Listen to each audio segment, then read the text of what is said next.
ছোটোবেলায় ঠাকুমাকে দেখেছিলাম, একটু বড় হয়ে মাকে দেখেছি। আজকে আমি আপনাদেরকে সেই রেসিপিটা করে দেখাবো। তার জন্য আমি করলা পাতলা করে কেটে নিয়েছি, আর আলু, কুমড়ো, বেগুন, পেঁয়াজ ছোটো ছোটো ডুমো ডুমো করে কেটে নিয়েছি।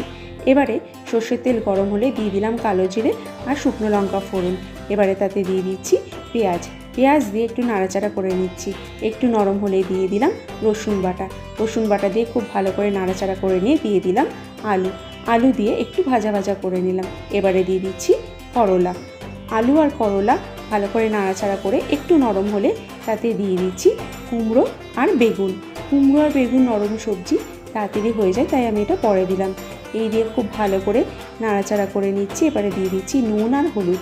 এই নুন হলুদ দিয়ে ভালো করে নেড়ে আমি 7-10 মিনিটের জন্য কম আঁচে ঢাকা দিয়ে রেখেছিলাম। 10 মিনিট পরে আবারও 3-4 মিনিটের জন্য নাড়াচাড়া করলেই তৈরি হয়ে গেল করলার মিক্স সবজি।